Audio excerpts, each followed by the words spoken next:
আপনারা চাইলে আপনাদের ব্যবহৃত সকল কাপড় চোপড়গুলি এখানে ফেলতে পারবেন।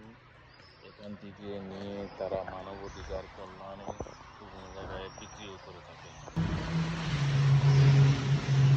নানান কোলাহল বণিকের শহরে একটু দূরে আসলে কত মনোরম পরিবেশ, নিরিবিলি, নির্ঝঞ্ঝাট, একদম প্রাকৃতিক পরিবেশের ভিতরে সময় কাটানো যায়।